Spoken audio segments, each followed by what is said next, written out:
আসসালামু আলাইকুম প্রিয় দর্শক, অন্য মঞ্চের আলাপচারিতায় আপনাদের সকলকে আমন্ত্রণ জানাচ্ছি। আসসালামু আলাইকুম।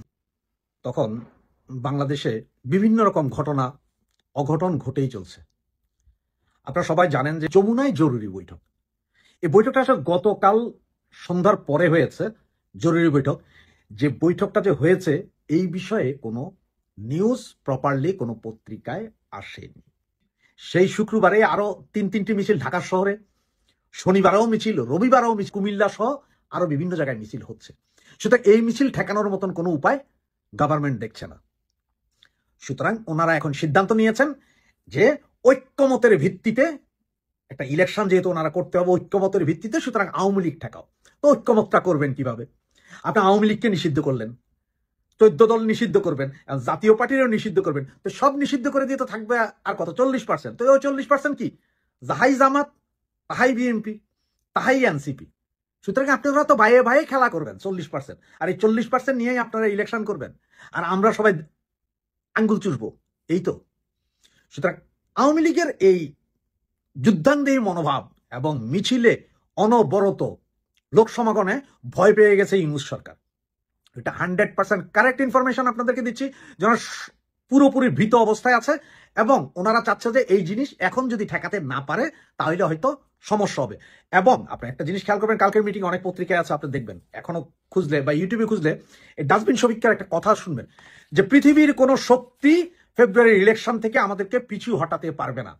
মনে হয় যেন উনি কোনো রাজনৈতিক সরকার, ওনার পেছনে বিশেষ রাজনৈতিক ব্যাটালিয়ান আছে যে পৃথিবীর কোনো শক্তি, আর পৃথিবীর কোনো শক্তি আওয়ামী লীগরে ঠেকাইতে পারবে না, এইটা বলতে পারি। আজ পর্যন্ত 74 বছরের পৃথিবীর অনেক বড় বড় শক্তি চেষ্টা করছে, আওয়ামী লীগরে ঠেকাইতে পারে নাই। পৃথিবীর সবচেয়ে বড় শক্তি ইউএস, চায়না মিলে পাকিস্তানকে সহযোগিতা করে আওয়ামী লীগকে দেশ স্বাধীন করাইতে ঠেকাইতে পারে নাই। আর তুমি কোন স্যার ডাক্তার ইউনূস? তুমি কোন দেশি ডাক্তার? তুমি আমার বালের ডাক্তার, বালের নোবেল লরিয়েট। তোমার মতন এরকম নোবেল লরিয়েট আওয়ামী লীগ ছাত্রলীগের পোলাপাইন মুইতা দিলে ভাইসা যায়। এখন হয়তো সেনাবাহিনীর এই বেইমান মুনাফেক সেনাবাহিনীর কাছে তুমি এতদিন আছো, সেনাবাহিনী একটু ঢুকাও, এরপরে দেখো যদি 24 ঘন্টা থাকতে পারো তাইলে আর আসবো না। সুতরাং যমুনার এই মিটিং এখন হচ্ছে যে তারা ভয়ে ভীত আওয়ামী লীগের মিছিল নিয়ে, এবং তাদের কাছে গোয়েন্দা রিপোর্ট আছে আওয়ামী লীগ দিনকে দিন মিছিল আরো বড় হবে। তাদের এই গোয়েন্দা রিপোর্ট লাগে না, এটার আওয়ামী লীগের মিছিল যে আরো বড় হবে, আরো জঙ্গি হবে, এটা বোঝার জন্য রকেট সায়েন্স লাগে না, এটা এমনিই হবে। এবং শুক্রবার থেকে যেটা শুরু হয়েছে, এই ইউনূসের পতনের আগ পর্যন্ত এটা থামানোর শক্তি বাংলাদেশের কোনো প্রশাসনের নাই। এবং আপনারা একটা জিনিস মনে বিশ্বাস রাখেন, আর বেশি দিন নাই, 15 থেকে 20 দিনের মাথায় দেখবেন পুলিশ, আর্মি এরাও হাল ছেড়ে দিবে, এরাও বলবে যে ভাই আমরা পারবো না, কারণ এটা আওয়ামী লীগ। জিয়া রহমান পারে নাই, এরশাদ পারে নাই, খালেদা জিয়াও পারে নাই, সর্বশক্তি দিয়েও পারে নাই আওয়ামী লীগ বা পাকিস্তান, তারাও পারে নাই ঠেকাইতে। সুতরাং আমাদের জয় রুকবার নয়, জয় বাংলা, জয় বঙ্গবন্ধু। ভাবা যায় যে 85 বছর বয়সে এসে ডক্টর মোহাম্মদ ইউনূসের সরকার এরকম একটা অসহায় অবস্থায় পড়বে, বা এত বছর বয়সে এসে ডক্টর মোহাম্মদ ইউনূসকে আসলে সবাইকে ধমকায়া টমকায়া বা ধরেন শাসন কইরা একটা জায়গায় এনে একত্রিত করতে পারবেন। যেহেতু ডক্টর মোহাম্মদ ইউনূস একটা নন পলিটিক্যাল ব্যাকগ্রাউন্ড থেকে এই জায়গাটায় বসছেন, এই জায়গাটা খুবই গুরুত্বপূর্ণ একটা ইস্যু কিন্তু। কেন? কারণ বাংলাদেশের রাজনীতিতে পলিটিক্যাল ব্যাকগ্রাউন্ড মানে হচ্ছে আপনার এক ডাকে সারা বাংলাদেশে লক্ষ লক্ষ মানুষ রাস্তায় নামবে। যেমন ধরেন শেখ হাসিনা যদি দেশে থেকে একটা ডাক দেয়, বেগম খালেদা জি একটা ডাক দেয়, জামাত ইসলামের আমির ডাক দেয়, তাহলে লক্ষ লক্ষ মানুষ কিন্তু রাজপথে নেমে যাবে। এইটা একটা পাওয়ার।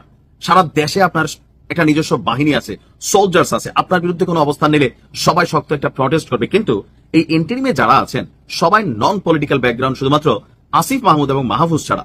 আবার আসিফ এবং মাহফুজকে নিয়ে যে কোনো চুল থেকে পান খসলে আপনি দেখবেন যে এনসিপি সজাগ হয়ে যায়, জনমত তৈরি হয়। কিন্তু আমরা কেন বলছি যে হঠাৎ করে ডক্টর ইউনূসের পদত্যাগের গুঞ্জন? প্রথমত যাত্রাটা শুরু হয়েছে দুইজনের বক্তব্যে। এবি পার্টির যিনি চেয়ারম্যান আছেন তিনি বলছেন যে যদি ডক্টর ইউনূস ঐকমত্য করতে না পারে তাহলে তাকে পদত্যাগ করতে হবে, এছাড়া তার সামনে কোনো রাস্তা নেই। আবার অপরদিকে সরকারের আরেক প্রভাবশালী উপদেষ্টা ডক্টর আসিফ নজরুল, তিনি আবার দিয়েছেন আরো হতাশাজনক আরেকটা খবর। আসলে হতাশার মেইন কারণ কি? যত দিন যাচ্ছে, নির্বাচন আসছে, নতুন নতুন দাবি, নতুন নতুন ইস্যুতে রাজনৈতিক দলগুলো একে অন্যের সাথে বিবাদে জড়িয়ে গেছে। ইভেন এখন আপনি বাংলাদেশে যদি গুপসি কোনো খেলা না চলে তাহলে আপনি কোনো দলের সাথে কোনো দলের কিন্তু মিল নাই। গুপসি খেলা এই কারণে বললাম যে কে কার গুপসি পার্টি এটা আসলে এই মুহূর্তে বুঝতে একটু কষ্টকর হচ্ছে। আমরা যতদূর বক্তব্য শুনছি, নাসির পার্টির বক্তব্য তো শুনছেনি, জামাতরে বলছে ভন্ডের দল, তোমরা ভন্ডামি ছাইড়া ভিতরের কথাটা বলো। আপনি দেখেন এরকম বক্তব্য দিচ্ছে। তো এখন এই জায়গাটাতে একটা কনফ্লিক্ট আছে। আমরা এতদিন ভাবতাম তারা একটা টিম, এখন তাদের মধ্যে বিভাজন। তো এক একজন এক একটা দাবিতে অনর, আর এই অনর দাবিগুলো যারা নিচ্ছে রাজনীতির মাঠে প্রত্যেকেরই কিন্তু টিম আছে। আমাদের উপদেষ্টারা যে কোনো সময় লাঞ্ছিত হইতে পারে ক্ষমতা থেকে গেলে, আবার তাদের ব্যবসা বাণিজ্য এনজিও প্রতিষ্ঠান আছে যেগুলা ভবিষ্যতে মামলা হামলার মানে শিকার বা হুমকি হইতে পারে যদি কোনো রাজনৈতিক দল আপনার খেইপা যায় তাদের প্রতি। এটা তাদের মধ্যে ভয় কাজ করতেছে। এখন এই পরিস্থিতিতে ডক্টর আসিফ নজরুল ইসলাম তিনি যে কথাটা বলছেন যে সরকার কি করবে আমরা সত্যি বুঝতে পারছি না। কেন? আমি স্যারের উদ্দেশ্যে বলি যে দূর থেকে আমরা চা দোকানে বসে মেসি কেন ডাইনে শট দিল না বামে শট দিল না এটা সমালোচনা করা খুবই সোজা। আমার একটা ভিডিও নিয়ে আপনার সমালোচনা করা সোজা যে নাইম ভাই এটা বলেন না কেন, এটা বলেন না কেন। তা আপনি তো ফেসবুক আইডি চালান, আপনি আপনার চেহারা দেখাইয়া আপনি একটা ভিডিও করেন তো সরকারকে নিয়ে সমালোচনা করিয়া পিছন দিয়ে ঝোল ফিল হবে। এটা সবাই আমরা করতে পারি না। সো যার যতটুকু দৌড় আছে ততটুকুই কিন্তু ভাবি, কিন্তু আমরা ভাবি অন্য লোকটা কেন পারতেছে না। রাষ্ট্র পরিচালনা করা নিয়ে ওদিন আমাদের ধর্ম উপদেষ্টা বলছিলেন সারা বাংলাদেশের সবচেয়ে বড় মুহাদ্দিস কোরআনে আলেম 101 বার হজ করা লোকটাও যদি মন্ত্রণালয়ের দায়িত্ব বসে তাকে মদের লাইসেন্স দিতে হবে। কেন? কারণ সরকার এখান থেকে আয় করে রাষ্ট্র চালায়। আপনি এখানে বসার পরে মদ বন্ধ করে দেন এটা বলতে পারবেন না। That's the system. তার মানে সিস্টেমটা অনেক পেঁচাইল্লা। এখন সরকারের এই কথাটা কেন? ডক্টর মোহাম্মদ ইউনূসের পদত্যাগের গুঞ্জন বা সরকারের হাল ছাড়া মনোভাবের একটা মূল কারণ হচ্ছে এতদিন যাবত যে জাতীয় ঐকমত্য কমিশন বৈশা বৈশা বেতন টেতন নিল, মিটিং হলো, চা বিস্কুট সিঙ্গারা স্যান্ডউইচ খাওয়া হলো, কিন্তু কাজের কাজ যেটা রাজনৈতিক দলগুলোর মধ্যে ঐক্য তৈরি করা সেটা যত দিন যাচ্ছে মনে হচ্ছে ঐক্য আরো নষ্ট হচ্ছে। আর যদি নষ্ট হতে থাকে যেভাবে সরকারকে হুমকি দামকি দেওয়া হচ্ছে, তো সরকার তো আর বিদেশ থেকে আইসা বসে নাই বা অন্য গ্রহ থেকে আইসা বসে নাই। তারা আমাদের মতন মানুষ, পরিবার, সন্তান, দেশে ব্যবসা বাণিজ্য সবই আছে, তারাও কিন্তু ভয় পায়, কিন্তু উপর উপরে দেখায় অনেক সাহস। তো আজকে আসিফ নজরুলের কথায়, আমাদের অন্যান্য উপদেষ্টাদের কথায় হতাশার সুর চলে আসছে। আর ফাইনালি যদি পরিস্থিতি কোন রকমের মিলমিশ না হয়, ডক্টর মোহাম্মদ ইউনূস কোন রকম একটা যেনতন নির্বাচন দিয়ে সটকে পড়বেন অথবা তিনি পদত্যাগ করবেন। এটাই আসলে সামনের দিকে আমরা বুঝতে পারতেছি। এখন আমার মনে হয় না যে নির্বাচনের আগে দলগুলো ঐকমত্যতে একমত হবে। নানান ইস্যু, নানান জনের। জাতীয় সংসদের দক্ষিণ প্লাজায় বৃষ্টি স্নাত সন্ধ্যায় ডক্টর মোহাম্মদ ইউনূসকে সেলুট ঠুকে তাক লাগিয়ে দিয়েছিলেন বিএনপি মহাসচিব মির্জা ফখরুল ইসলাম আলমগীর। এর কিছুদিন আগে অধ্যাপক ইউনূসের মাঝে খুঁজে পেয়েছিলেন জিয়াউর রহমানের প্রতিচ্ছবি। তবে সেই স্বপ্নপুরুষের প্রতি এখন চরম ক্ষুব্ধ মির্জা ফখরুল এবং তার দল বিএনপি। জুলাই সনদ নিয়ে তুলেছেন প্রতারণার অভিযোগ। এতদিন পরে এসে বিএনপির মাথায় ভেঙে পড়েছে আকাশ। জুলাই সনদের পৃষ্ঠা বদলে ফেলার অভিযোগ করছেন জ্যেষ্ঠ নেতারা। অন্যদিকে বিএনপিকে নিয়ে রীতিমতো ছেলে খেলায় নেমেছে জামাত ইসলাম এবং কিংস পার্টি এনসিপি। কিছুদিন ধরে বিএনপির সাথে জোট করার চেষ্টা করা এনসিপি নেতারা এখন দিচ্ছেন হুঙ্কার। বলছেন কাবিন নামায় সই করার কারণে বিয়েতে বসতেই হবে বিএনপিকে। অন্যদিকে জুলাই সনদ নিয়ে ডক্টর ইউনূসের পক্ষ থেকে অসাংবিধানিক আদেশ জারির দাবিতে অনড় জামাত। বিএনপিকে খাদে ফেলার বন্দোবস্ত চূড়ান্ত করতে 31শে অক্টোবরের মধ্যেই ডক্টর ইউনূসের আদেশ চায় দলটি। আর স্ক্রিপ্টেড নাটক আরো ঘনীভূত করতে রাজনৈতিক দলের অনৈক্যকে দায় দিচ্ছেন উপদেষ্টা আসিফ নজরুল। প্রশ্ন উঠেছে, ফাটা বাসে আটকে যাওয়া বিএনপির সামনে এখন বাঁচার উপায় কি? সূত্রগুলো বলছে মির্জা ফখরুল ইসলাম আলমগীরের স্বপ্নের পুরুষ ডক্টর মোহাম্মদ ইউনূসের বানানো ঘোল সামনের দিনে আরো বিষাদময় হতে পারে বিএনপির কাছে।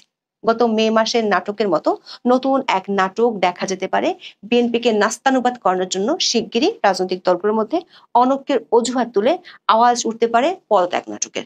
প্রশ্ন হলো, সেই কৌশলে বিএনপি কি আগের মতোই ফাঁদে পা দিবে? জাতীয় সংসদ ভবনের দক্ষিণ প্লাজায় 17 অক্টোবর জুলাই সনদে সই করে বিএনপি সহ 25টি দল ও জোট। এর মধ্যে বিএনপি এবং জামাত ছাড়া বাকি প্রায় সবাই নাম সর্বস্ব দল ও জোট হিসেবে পরিচিত। সনদ সই অনুষ্ঠানে ডক্টর মোহাম্মদ ইউনূসের ঠিক পেছনে সহাস্যে বসেছিলেন বিএনপির দুই জ্যেষ্ঠ নেতা মির্জা ফখরুল ইসলাম আলমগীর এবং সালাউদ্দিন আহমেদ। সনদে সই করার পর ডক্টর ইউনূস চেয়ার ছেড়ে দাঁড়িয়ে পেছনে তাকাতেই উৎফুল্ল চেহারায় বিশাল এক সেলুট ঠোকেন মির্জা ফখরুল। সেই দৃশ্য ভাইরাল হয় সোশ্যাল মিডিয়ায়। এর মাত্র 3 সপ্তাহ আগে ডক্টর ইউনূসের নিরাপত্তা নিশ্চিত করার দায়িত্ব নিয়ে তার সঙ্গে নিয়লটা সেখানে এক অনুষ্ঠানে তাক লাগানো বক্তব্য দেন বিএনপির মহাসচিব। প্রধান উপদেষ্টার উপস্থিতিতে তিনি দাবি করেন অধ্যাপক ইউনূসের মাঝে রয়েছে জিয়াউর রহমানের প্রতিচ্ছবি। তবে অধ্যাপক ইউনূসকে নিয়ে বিএনপি মহাসচিবের সেই আকাশ ছোঁয়া মুগ্ধতা ধপাস করে মাটিতে পড়ে গেছে। তার দলের অবস্থানেও দেখা যাচ্ছে 180 ডিগ্রি ইউটার্ন। গত জানুয়ারি থেকে ঐকমত্য কমিশনের নামে সংলাপের নাটক সাজিয়ে 17 অক্টোবর একটি সনদে সই নেওয়া হয় বিএনপির। তবে সেই স্বাক্ষর এখন বিএনপির কলার কাটা। জুলাই সনদের বাস্তবায়নের উপায় সম্পর্কিত সুপারিশ 28 অক্টোবর প্রধান উপদেষ্টা ডক্টর মোহাম্মদ ইউনূসের কাছে হস্তান্তর করে জাতীয় ঐকমত্য কমিশন। আর তখনই জানা যায় 8 মাসের আলোচনার অনেক কিছুই গায়েব হয়ে গেছে চূড়ান্ত সুপারিশে। নাটকের শেষ দৃশ্যে ফিরে এসেছে অধ্যাপক আলী রিয়াজের সেই হাঁসঝাড়ু সংবিধান তৈরির কৌশল। বিভিন্ন বিষয়ে বিএনপি সহ বিভিন্ন দলের সব দ্বিমত এখন ভেসে গেছে যমুনার জলে। চূড়ান্ত সুপারিশে নোট অফ ডিসেন্টের কোনো অস্তিত্বই নেই, অর্থাৎ আলী রিয়াজের মূল প্রস্তাবগুলোই অনুমোদনের জন্য যাবে গণভোটে। সেখানে অনুমোদন হলে, জাতীয় নির্বাচনে বিজয়ী হলে বিএনপিকে সেগুলোই বাস্তবায়ন করতে হবে। আবার এই কাজটি করতে হবে নতুন সংসদ গঠনের 270 দিনের মধ্যে। আর যদি পাশ না করা হয়, অর্থাৎ সময়সীমা পার হয়ে গেলে স্বয়ংক্রিয়ভাবে নতুন সংবিধান কার্যকর হয়ে যাবে। বিষয়টিকে আরো শক্ত করতে ডক্টর ইউনূসকে অসীম ক্ষমতাধর করার বন্দোবস্ত পাকা করা হয়েছে। এনসিপি সুরের সুর মিলিয়ে আলী রিয়াজের সুপারিশ হলো জুলাই সনদ বাস্তবায়নের আদেশ জারি করবেন অধ্যাপক ইউনূস। এরপর কথিত নতুন সংবিধানের প্রস্তাবের উপর হবে গণভোট। অধ্যাপক ইউনূসের মিত্র দলগুলো এরই মধ্যে জানিয়ে দিয়েছে আগে হবে গণভোট, তারপরে আসবে জাতীয় নির্বাচনের প্রসঙ্গ। ফলে বিএনপি জাতীয় নির্বাচনের স্বপ্ন শিখে উঠেছে সনদ স্বাক্ষরের মাত্র 2 সপ্তাহের মধ্যে। দিশেহারা মির্জা ফখরুল 2 সপ্তাহ আগে যাকে সেলুট ঠুকেছিলেন তার বিরুদ্ধে এখন তুলছেন প্রতারিত করার অভিযোগ। জুলাই সনদ বাস্তবায়নের সুপারিশ নিয়ে দলের স্থায়ী কমিটির বৈঠকের সিদ্ধান্ত জানাতে 30 অক্টোবর সংবাদ সম্মেলন করেন বিএনপি মহাসচিব। বলেন, জুলাই সনদ বাস্তবায়নের আইনি ভিত্তি দিতে জাতীয় ঐকমত্য কমিশন যে সুপারিশ করেছে তা গণতান্ত্রিক রীতি ও সংসদীয় সার্বভৌমত্বের পরিপন্থী। ঐকমত্য কমিশনের সুপারিশকে এক পেশে জবরদস্তিমূলক ও অগ্রহণযোগ্য বলেও মন্তব্য করেন মির্জা ফখরুল ইসলাম আলমগীর। বিএনপির জাতীয় নির্বাচনের দিনই গণভোট চায় বলে আবারও জানান মির্জা ফখরুল। তার স্বপ্ন পুরুষের নিরপেক্ষতা নিয়ে প্রশ্ন তুলতেও এবার ছাড়েননি তিনি। বলেন, জুলাই সনদের বাস্তবায়নের প্রক্রিয়া সম্পর্কে জাতীয় ঐকমত্য কমিশনের সুপারিশ অন্তর্বর্তী সরকারকে দেয়া হয়েছে। পেশ করা চিঠিতে ঐকমত্য কমিশনের সভাপতি হিসেবে প্রধান উপদেষ্টাও একজন দস্তখতকারী। এতে ঐকমত্য কমিশন ও সরকার একই অঙ্গ হিসেবে প্রতীয়মান হয়। দর্শক, নতুন করে হঠাৎ চোখে সর্ষে ফুল দেখছে বিএনপি নেতারা। দলের আরেক নেতা রুহুল কবির রিজভী অভিযোগ করেছেন জুলাই জাতীয় সনদে বিএনপি, এরপর সেটি বাস্তবায়নের চেষ্টা শুরু করেছে সরকার। এমন লেজে গোবরে অবস্থার মধ্যে জামাত এনসিপির নতুন সখ্যতা দেখা যাচ্ছে। দুটি দলের নেতাদের সঙ্গে মিলে যাচ্ছে আলী রিয়াজ, এমনকি অধ্যাপক ইউনূসের সুর। নাটকের মঞ্চায়নটি আরো বেশি পরিষ্কার হয়ে উঠছে সবার সামনে। বিএনপি যখন কাতর স্বরে সনদ বাস্তবায়নের সুপারিশের বিরোধিতা করছে, তখন 31 অক্টোবরের মধ্যে ডক্টর ইউনূসকে কথিত সাংবিধানিক আদেশ জারির সময় বেঁধে দিয়েছে জামাত। সেই সঙ্গে নভেম্বরের মধ্যে গণভোটের দাবিও নতুন করে তোলা হয়েছে। ঢাকায় 30 অক্টোবর জরুরি সংবাদ সম্মেলন করেন জামাতের নায়েবে আমির সৈয়দ আব্দুল্লাহ মোহাম্মদ তাহের। বলেন, জামাত রাষ্ট্র সংস্কারে দেওয়া ঐকমত্য কমিশনের প্রস্তাবগুলোর পূর্ণ বাস্তবায়ন চায়। সেজন্য 31 অক্টোবরের মধ্যে জুলাই সনদ বাস্তবায়ন আদেশ জারি করতে হবে। সরকার চাইলে এর আগেও সেটি করতে পারে। প্রধান উপদেষ্টা সনদ বাস্তবায়ন আদেশ জারি করতে দেরি করলে অন্তর্বর্তী সরকার জনগণের আস্থা হারাবে বলে মৃদু হুঁশিয়ারি দেন মোহাম্মদ তাহের। সেই সঙ্গে বলেন, জুলাই সনদ বাস্তবায়ন আদেশ জারির পর গণভোটের আয়োজন করতে হবে। জামাত জাতীয় নির্বাচনের আগে গণভোট চায় উল্লেখ করে তিনি বলেন, এমন কোনো বিষয় যাতে সামনে আনা না হয় যাতে জাতীয় নির্বাচন সংশয় বা অনিশ্চয়তার মধ্যে পড়ে। দর্শক, আব্দুল্লাহ তাহের এই বক্তব্য থেকে পরিষ্কার, বিএনপির দাবি মানার কোনো সুযোগ রাখতে চায় না জামাত। আলী রিয়াজের সুপারিশ হুবহু বাস্তবায়ন এবং নভেম্বরে গণভোট না করা হলে ফেব্রুয়ারি নির্বাচন নিয়ে স্পষ্ট হুঁশিয়ারি দিয়ে রেখেছে জামাত। আর সেভাবে ঘটনা আগালে বিএনপির পরিণতির বিষয়টিও একদমই পরিষ্কার। আলী রিয়াজের হাড়জোড়ো সংবিধান কায়েম হলে নানামুখী সংকট এবং টানাটানিতে নতুন সরকার আয়ু ফুরাতে কয়েক মাসও লাগবে না। আর বিএনপির সামর্থ্যহীনতাকে উপহাস করছে নাম সর্বস্ব কিংস পার্টি এনসিপি নেতারাও। বলছেন, জুলাই সনদের বাস্তবায়ন প্রক্রিয়া না দেখেই স্বাক্ষর করে বিএনপি ভুল করেছে। এখন অন্যের উপর দোষ না চাপিয়ে তাদের নিজেদের ভুলের কাফারা দিতে হবে। যে দলটি দুদিন আগেও বিএনপির কাছে আসন ছাড়ের জন্য ভিক্ষা করেছে, তারা এখন বিদ্রুপ করছে উঁচু গলায়। এনসিপি নেতা নাসিরুদ্দিন পাটোয়ারি তো বিএনপিকে বিয়ের পিড়িতে জোর করে বসিয়ে দিয়েছেন। অনলাইনে জুলাই সনদের সুপারিশের বিরুদ্ধে বিএনপির ক্যাম্পেইনের কোনো সুযোগ নেই দাবি করে তিনি বলেন, তাদের এখন আর না বলার সুযোগ নেই। তারা বিবাহে রাজি হয়েছে, কাবিননামায় সই করেছে, তাই না বলার কোনো সুযোগ নেই। তাদের ভেবে চিনতে জুলাই সনদে সই করা উচিত ছিল। বিএনপির জন্মের ইতিহাস তুলে হুমকি দিতেও ছাড়ছে না এনসিপি। নাসিরুদ্দিন পাটোয়ারি বলেন, বিএনপি একটি বড় দল, তাদের জন্ম হয়েছিল হ্যাঁ ভোটের মাধ্যমে। এবার না ভোটে স্ট্রিক্ট থাকলে দলটির মৃত্যু হবে না ভোটের মধ্য দিয়ে।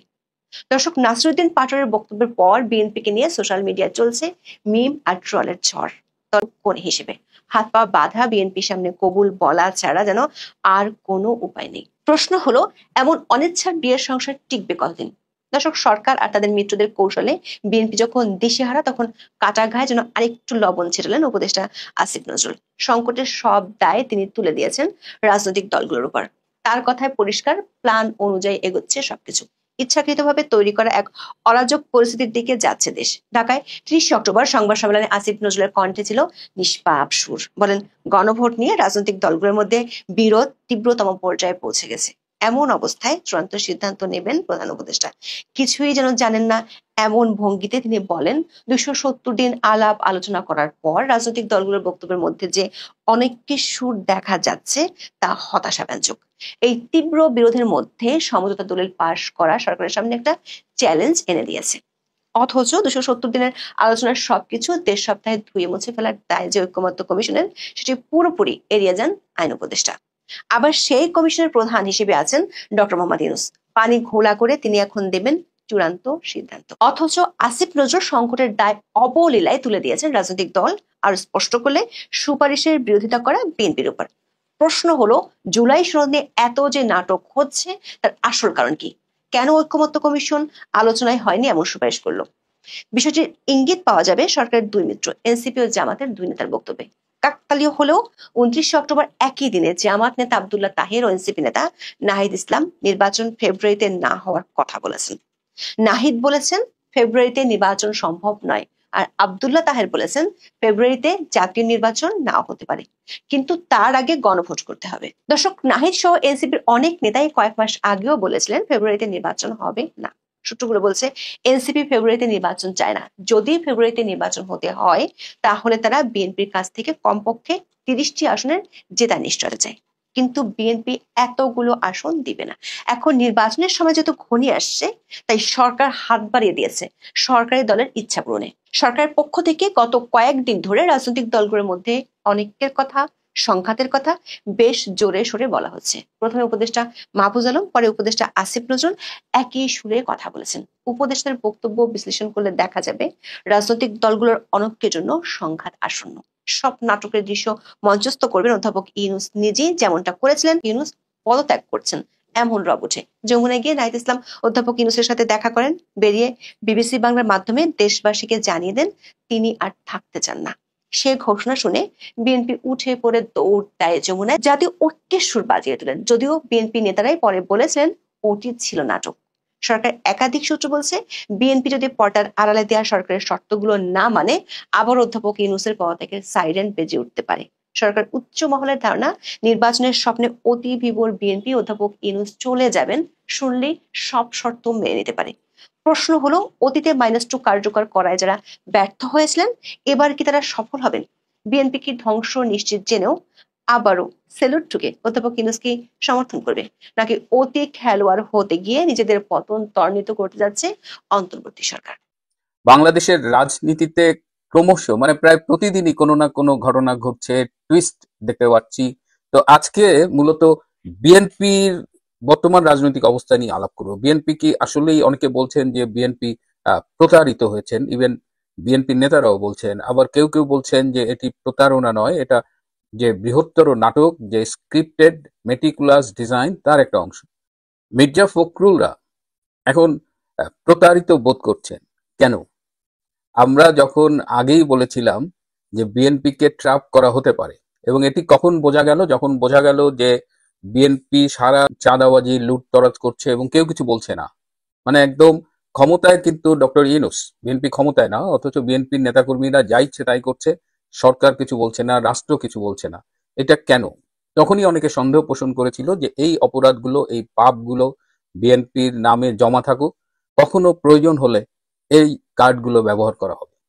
তো এখন এই একটা ছোট্ট কথা বলে নিই যে দেখেন, বঙ্গবন্ধুর ছবি থাকবে এইটা বাদ দেওয়া হয়নি, এটা এই সম্পর্কে এই নতুন জুলাই সনদে কিছু বলা হয়নি, এই জন্য মির্জা ফখরুলদের গায়ে লেগে গেছে। মির্জা ফখরুল, আমি সবসময় বলি যে তিনি জেনেটিক্যালি রাজাকার। তার বাবা চখা মিয়া ঠাকুরগাঁয়ের বিখ্যাত রাজাকার।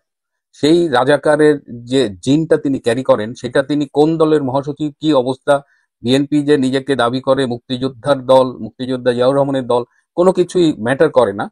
সবকিছুর ঊর্ধ্বে এই মির্জা ফখরুল প্রমাণ করে দেন যে তিনি আসলে রাজাকারের বাচ্চা। এবং দেখেন, এই জায়গায় জামাতের অবস্থানটা দেখেন। জামাত মুক্তিযুদ্ধের বিরোধিতা করেছে, সব করেছে, কিন্তু বর্তমান প্রেক্ষিতে তাদের এই সেক্রেটারি জেনারেল কি তার ছবি থাকলে সমস্যা কোথায়? দেখেন পলিটিক্সটা দেখেন। অথচ জামাত কিন্তু স্বাধীনতায় বিশ্বাস করে না, বঙ্গবন্ধু, মুক্তিযুদ্ধ এগুলো তো তাদের অভিধানে নাই। কিন্তু একজন রাজনীতি করতেছে আর একজন তার স্বরূপ উন্মোচিত করছে। আমার খুব সন্দেহ হয়, যদিও মির্জা ফখরুল আলমগীর বিএনপির মহাসচিব, কিন্তু তিনি কি আসলে বিএনপির পারপাস সার্ভ করেন নাকি তিনি ডিপ স্টেটে পারপাস সার্ভ করেন? কারণ তিনি এর আগে এই যে তবে অক্টোবরে যে সংসদ ভবনে জুলাই সনদ বাস্তবায়নের যে সনদ স্বাক্ষর হলো, সেখানে তিনি ডক্টর ইউনূসকে স্যালুট দিয়েছেন। আবার নিউ ইয়র্কে গিয়ে বলেছেন তিনি ডক্টর ইউনূসের মধ্যে জিয়াউর রহমানের অবয়ব দেখতে পান। জিয়াউর রহমানের তো অনেকগুলো ফেস ছিল, মাল্টিপল ফেসেস। তো একটা ফেস ছিল খুনি, অত্যাচারী, নিষ্ঠুর শাসক। তিনি অসংখ্য সেনাবাহিনী এবং বিমান বাহিনীর সদস্যকে হত্যা করেছেন। তো ডক্টর ইউনূসের অবয়বে তিনি কোন জিয়াকে দেখতে পান সেটা খোলাসা না করেও বললেও ডক্টর ইউনূসের প্রতি তার যে পক্ষপাত, সেটি আমাদের কিন্তু খুব তার দিকে আমরা সন্দেহের চোখে তাকাই এ কারণেই যে আসলে বুঝতে পারছি না তিনি কার। বিএনপি কি আসলেই প্রতারিত? এই প্রশ্নটা কিন্তু উঠছে। নাকি বিএনপি জনগণের সাথে প্রতারণা করছে? এই যে একটা সাজানো নাটক, যেটা শুরুতেই বললাম যে জামাত, এনসিপি একদিকে, এনসিপি কিন্তু বিএনপির সাথে সংসদের আসন ভাগ করছিল। আমরা শুনলাম এনসিপি কে 6টা আসন ছাড়বে, 10টা আসন ছাড়বে। এর মধ্যে দেখেন এনসিপি এখন আবার জামাতের পক্ষে অবস্থান নিয়েছে। এনসিপি, এবি পার্টি এগুলো জামাতের এবিসি টিম আর কি। তো বিএনপি জামাতও বৃহত্তর, কোথাও একটা যে একই মুদ্রার এপিটোপিট। সুতরাং আমাদের সন্দেহের অবকাশ থেকেই যায় যে এখন আমাদের সবাইকে ব্লাফ দিয়ে জামাত, বিএনপি, এনসিপি এরা একটা নাটক করছে এবং আমরা সেই নাটকের নিরীহ দর্শক হয়ে আছি। এখন ঘটনা কি নিয়ে বেঁধেছে? গণভোট নিয়ে বেঁধেছে। গণভোটের মাধ্যমে এই জুলাই সনদ বাস্তবায়ন এবং সংবিধান সংশোধনের যে 48টি প্রস্তাব, যেটা এই জুলাই সনদের সাথে সংযুক্ত করা হয়েছে অ্যানেক্সার হিসেবে, সেই প্রস্তাবের পক্ষে জনগণের সমর্থন আছে কিনা, এই 48টা সংস্কার জনগণ জানে এটা সম্ভব, বা জনগণকে জানানোর চেষ্টা করা হয়েছে